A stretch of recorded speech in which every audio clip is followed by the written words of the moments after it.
I'm Sam Roberts of the New York Times, and welcome to a video conference edition of the New York Times Close Up. The coronavirus pandemic has made many Americans a lot more tech savvy, or at least more tech dependent. We stay in touch with friends, family, read to our grandchildren using Apple's FaceTime. We order groceries, cleaning supplies, electronics, just about everything else from Amazon, Walmart, a wide range of other online retailers. Businesses are holding meetings using Microsoft Teams and Zoom, which we are using right now to produce this show. And some of us just kill a little time watching all kinds of videos on YouTube. But does big tech have a bigger role to play in the pandemic, like contact tracing? And what will tech do with all the power it's accumulating during this time of crisis? Here's what Kara Swisher wrote in the New York Times, quote, "If power tends to corrupt and absolute power corrupts absolutely, how could we best describe the kind of power big tech will wield when the coronavirus crisis is over? How about this? The tech giants could have all the power and absolutely none of the accountability, at least all the power that will truly matter." Kara Swisher is a contributing opinion writer for the New York Times, the co-founder of Recode. She'll soon be launching a podcast for Times Opinion. Kara, one of the things you say is that we have an opportunity to reshape things after the epidemic is over, after the pandemic is over. But what makes us think that things are going to get any better, that actually big tech is going to play a better part in this? Could we launch a fresh version of America, finally fix the systemic problems? But what's in it for big tech to do that? Well, there's nothing in it for them because their market caps have grown. They've done very well during this pandemic. It's been a great, I hate to say it, marketing opportunity for a lot of these services, like Amazon Delivery, Prime, Zoom, whatever, and all these tech, and Zoom is a very small company in comparison, but all the tech companies have used this pandemic to sort of highlight the good things they do, and such as Facebook, which had been in so much trouble for misinformation and disinformation issues. They've done a good job cleaning up the platform in terms of healthcare information and correct healthcare information, which sort of is a proof of concept that they can do it in other areas, and they don't have to let the stuff that has been much criticized and deservedly criticized continue. And so it seems like it's a great opportunity for a reset for a lot of them for the problems they've had. The only problem is the big get bigger and the small are really under a lot of pressure to give in to the big companies. And what happens here when they have all that power, when they have the lack of accountability, when there's less competition, when they have all of this information at their disposal? What are the dangers of that? Well, big is dangerous. I mean, I think our country has a long history of dealing with large corporations, whether it's, the trust busters back in Teddy Roosevelt's time, the banks, the oil companies, the telephone company, AT&T. And so mostly in this country, we've broken up very large power centers, especially around whatever industry really dominates. And I think pretty much one thing this pandemic has shown is, one, we have a very dicey healthcare system for most people. And the second is that big tech is critically important for the maintenance of this country in a lot of ways. And so these issues that had happened before continue to happen. And one of the things that all these trends that are happening, the death of Main Street retail, I mean, that's a sort of a large term, but it's actually lots of retailers. The problems around communications, the problems around the domination of certain platforms around news has only accelerated during this pandemic. Now retail's really in trouble. They were in trouble before, now they're really in trouble. Now communication services are getting smaller and smaller and smaller and dedicated to the biggest companies. They have most of the power in that. And so you're only going to see like a wide variety of these trends continue, except accelerated and run by companies that are richer than ever, and their stock prices are higher than ever. And they continue to have governing systems that, they can't be fired. Mark Zuckerberg cannot be fired. his grandchildren cannot be fired. And so you have to, there's an argument to me, look, the New York Times is a family run company, but in terms of the power that these companies have over everybody else, it really needs to be looked at by regulators. You talk about the fact that there are certain positives that could come out of this, more investment in climate change, the impact of automation, ways to foster digital interaction that don't incite rage. Your colleague on the Times, Farhad Manjoo, wrote the other day that he is a pessimist. What about you? Do you think things will change for the better or not? I don't know why people would give up power without being forced to. There's never been a historical, George Washington, I guess. Good job by George Washington. But that's about the last time. Yeah, the last time that someone actually gave up immense power. I think they don't see themselves that way. They say, we've got to fight China, or we've got to, we can do it better. Don't you see how bigness helps us during this pandemic? Well, it does, but at the same time, it doesn't foster what we really need to bring back this country in terms of its economy, which is innovation, small companies, the abilities of small companies to thrive. And, if you think about it, there hasn't been an investment in search forever. Google is it. There hasn't been a real competitor to Google. The last time there was a big social media investment, it was Snapchat, and Facebook has done its level best to try to put that out of business. And the same thing with commerce. There's not another player. Even Walmart struggles to compete with Amazon. And so it's just a question of, do you want a really thriving economy, or do you want one where the big companies who are, as big as most of the countries in this world, do you want them to make decisions that are critical for all of society? I for one, do not. And I worry about our politicians being able to control them over time because of the lobbying budget, the exhaustion around the pandemic, the need for these companies to thrive. And so there was some momentum to fix this, and we'll see if it continues after post-pandemic. It would be fair to say that we would be worse off in this pandemic without big tech, wouldn't it? Yeah, it would be. It would be. But here we are having them call the shots. Look at something like Zoom, which I think has become indispensable to lots of people. It showed very quickly how many privacy and also just general, Zoom bombing. I've been Zoom bombed several times. It shows how much we're dependent on them and how sloppily some of their systems are built. And so it's one thing to be dependent on a company or there be useful. It's another for them to have all the power. And I think that's really the difference, is the inability to choose. So if you were in charge of the world, what would you do? How would you break them up without exercising too much government regulatory control? Well, there's no government regulatory control. So let's start from that. Look, banks are regulated heavily. Chemical companies are regulated. Real estate is regulated. Cars are regulated. Guess what industry, which is the most powerful industry in the world, is not regulated here in this country? It's tech. It's hardly, except for, basic workplace stuff. There is only one law that applies to tech, which is in the Communications Decency Act, which is Section 230, which protects tech from liability. And so, which was a very good bill at the time. And it was something that helped them grow large, but they don't have regulation whatsoever. They have very few strictures around privacy. We don't have a national privacy bill. And the agencies charged with protecting them, like the FTC or the Justice Department, are woefully undermanned compared to these tech companies. These tech companies are Midas. They're the 10 richest people on the planet. Most of them are tech people. The 10 biggest companies on the planet, tech companies. No regulation. I think the argument that we're going to hinder their innovation is a canard, we are not going to hinder them. We're going to help other companies thrive. Just like what happened with AT&T. The reason we have cell phones today is because AT&T was broken up. A lot of people have made that link in terms of creating thriving, interesting, innovative companies. And yet, if it's not substantive, at least it's rhetorical. We do have the president of the United States attacking Jeff Bezos all the time. Yeah, he does.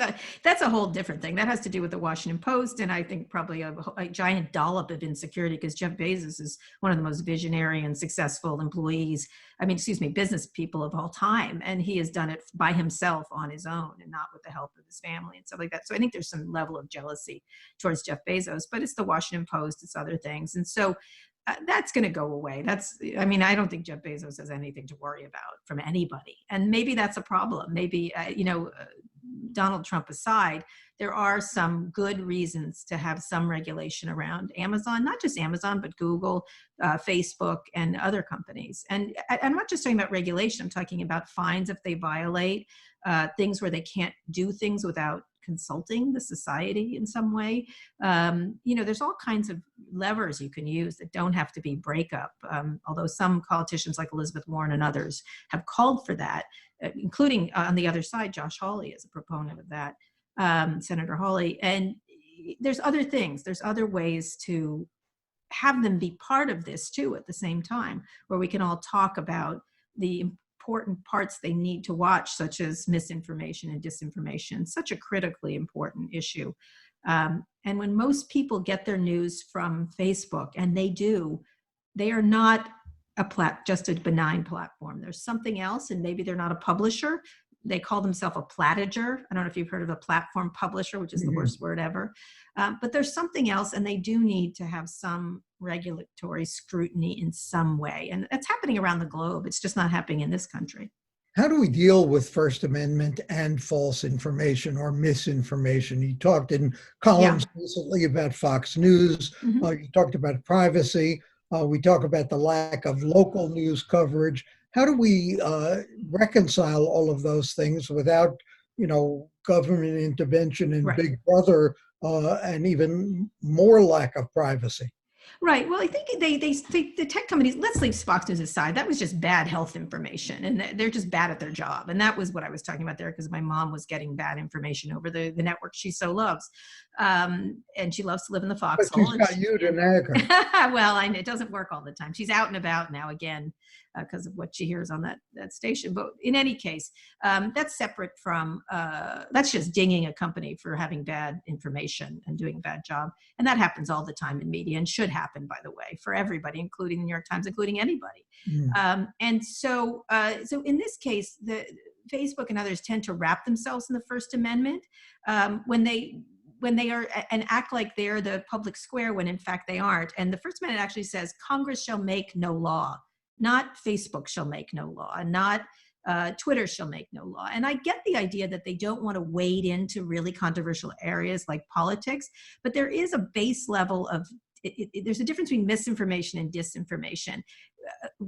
State actors putting out, like China right now is flooding the zone with all kinds of bad information, misinformation, to try to create discord and confusion in this country. Russia's been doing it and is gearing up again for the next election.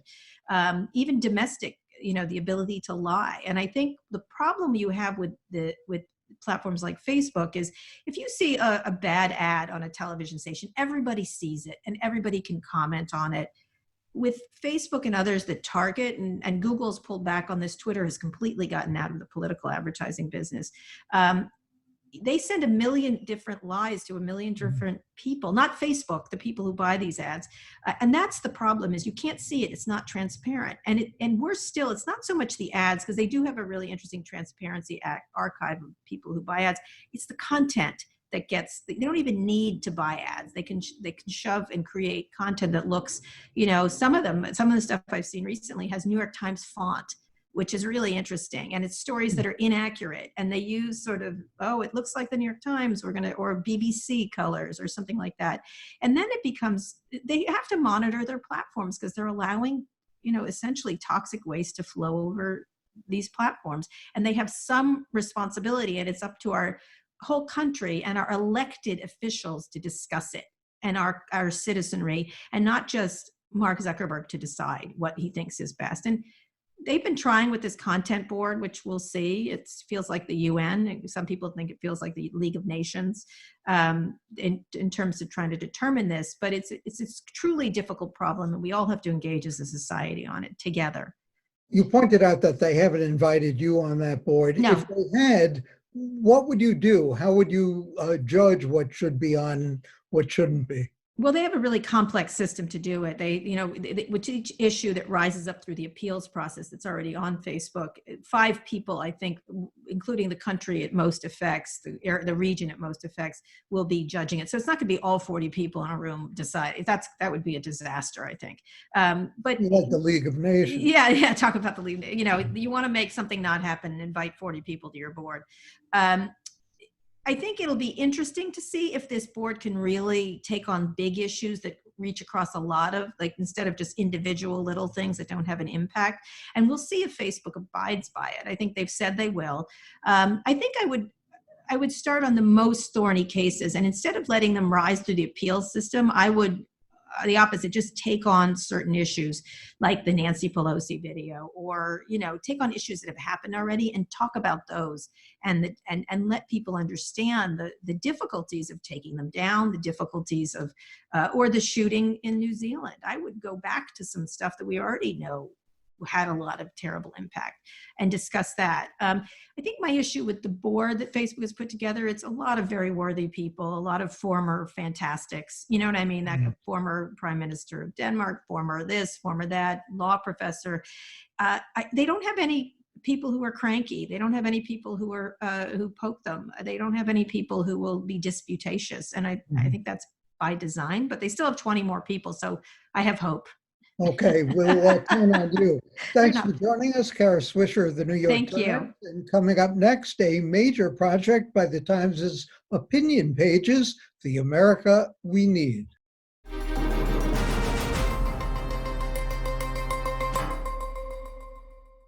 We're living in an extraordinary time, and the New York Times opinion pages are in the midst of an extraordinary project to address some of the big questions and problems facing our society. It's called The America We Need. The opinion pieces take a deep dive into issues ranging from healthcare to income inequality to the racial and class divisions that plague the country. They produce some provocative headlines like these: the U.S. approach to public health: neglect, panic, repeat. Who's driving inequality? You are. Why coronavirus is killing African Americans more than others. America's cities could house everyone if they chose to. The Times wrote the following about the goal of this project, quote, "Through this initiative, Times Opinion is exploring and seeking to answer basic questions about what the government owes its citizens, what corporations owe their employees, and what we all owe each other. America was ailing long before the coronavirus reached its shores. Now we have the chance to make it better." Kevin Delaney is a senior editor for Times Opinion. He's overseeing the project, a project that began when James Bennett, the editorial page editor, said, "Let's look at inequality. Coronavirus has given us an opportunity to look at it with a different lens." Kevin, one of the things that the project has pointed out is that even in the worst case scenario, COVID-19 would kill a far smaller share of the world's population than some of the earlier disasters that the series invoked. It will touch the active workforce, even the next generation, more lightly. So what is the incentive to make some of the changes that we are advocating in this series? How do you get people galvanized? How do you get them in the mood, in the spirit to say, hey, it's time to do something? I think that's a really good question, Sam, and it's one that we've been wrestling with since we initiated this project. The basic issue is that inequality, the gap between a number of measures that you look at, whether it's income or wealth or opportunity, has really expanded between the rich and the poor, especially over the last 40 to 50 years in the US. And what we've seen as COVID-19 has come through here is that it has further exposed the differences between these two groups of people. It's the people who are more likely to be of color, to more likely to be lower income, to be more likely working precarious jobs, who have been most deeply affected by the crisis. What we saw even before the coronavirus arrived is that in some cities, there was a gap of 30 years in life expectancy for people based on the zip code that they lived in, whether they're in a poor zip code or an affluent zip code. And so your question is a really pertinent one. Why did we not care enough about this before, when there was already this extreme difference, not just in wealth, but in health and how long you could expect to live? And the coronavirus has only amplified that. And we have a piece in here by Michael Strain of the American Enterprise Institute saying, wait a minute, income inequality is not the worst thing in the world. There are other problems that are more important. Uh, does that make any sense? Are we looking too much at that one measurement? Well, I think there are two interesting things about Michael Strain's argument. We invited him and have engaged with him as we put this series together. He's someone who starts at probably a different place on some of these issues, but is really thoughtful and substantive about them. So I think there are two things that are important in his arguments to note. The first thing is that the time frame that you select actually to look at inequality makes a big difference. And so there's been a lot of discussion around the research by Thomas Piketty and others that has been really important in terms of highlighting this issue. And a lot of the differences are around, do you go back 10 years? Do you go back 20 years? Do you go back 40 years? Um, our point is that fundamentally this country is much more unequal than it was 40 years ago. And any disagreement in terms of statistics with someone like Michael Strain or some of the critics of Piketty is really on what the recent trend has been. We're in an extreme situation, and in some ways it's important to note what the trend has been, and there's some disagreement about that, but fundamentally the issue is really significant. The second thing to note about Michael Strain's argument is that he thinks that we should look after the poorest people, and they don't have a sufficient safety net to begin with. They don't have healthcare. They don't have a lot of other basic protections that they might need.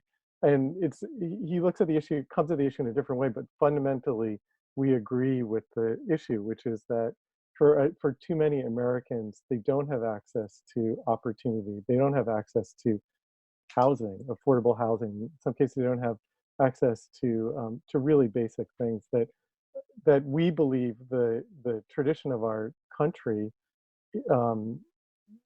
is part of our real values that the Americans have long believed in. The part of the series includes a survey by the Times in collaboration with others, and it showed a surprising paradox, as we pointed out, that the pandemic has increased Americans' feeling of solidarity with others, but it's also increased the acceptance of inequalities due to luck. How do we reconcile those two things? Yeah, it's a really curious finding. So we worked with some academic researchers who did a large-scale representative survey of Americans as coronavirus was arriving, and they found exactly what you said, that there was an increase in the feelings of kind of compassion or brotherhood for your fellow citizen. At the same time, there was greater tolerance of the belief that luck was a factor in whether you were doing well or not. And these feel contradictory. The way, it's a thesis because we don't really know exactly what people on the scale were thinking, but our thesis is that if you believe that luck is a factor in how you are faring, in some ways it allows you to distance yourself from responsibility for the cause. And in a time of virus outbreak, you might have concerns about looking after yourself first and protecting yourself first. And if you can rationalize that it's really the people who have been affected most deeply, or it's bad luck, it's a bit easier for you to justify prioritizing your own situation first. We see some sort of bipartisan mood in Congress toward short-term solutions, short-term relief to the pandemic. What about longer term, though? Some of the solutions that have been bandied about, I think, would make Bernie Sanders squirm, perhaps. Are there going to be permanent changes as a result of this, do you think? I think it's a really important question. I think a lot of it depends on what Americans do at the ballot box in November. I think we have a very different scenario for how we treat this pandemic over time and the recovery from it and the recession if there is a Democratic president and a Democratic Congress than if we maintain the current situation. So I think that there is momentum on various measures, and I think we are likely to see progress on some really basic things like paid sick leave requirements and more protections for frontline emergency workers and things like that are overdue. But I think for the sort of change that we need, it, it's much more likely to happen if there's a change in if the American voters actually demand it. Kevin, a quick last question. James Bennett in one of the pieces said, our premise, our hope is that the crisis might be enough of a shock to shake American politics out of its special interest induced coma. So far, the reaction to the pieces from readers, does that suggest we are shaking them out of that coma? You know, I've been really impressed with the engagement of the readers. I've spent a fair amount of time in the comments. I've gotten a lot of letters around it. And I think I actually do, the reactions have made me hopeful that people, that we're in a situation of crisis and that people are taking that seriously and willing to consider different approaches and problems that we just considered so unsolvable, things like homelessness. When you realize that with some billions of dollars, you could actually effectively solve homelessness in the United States.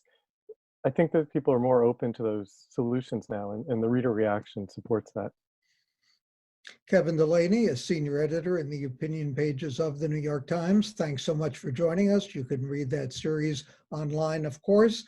And for the New York Times and CUNY TV, I am Sam Roberts.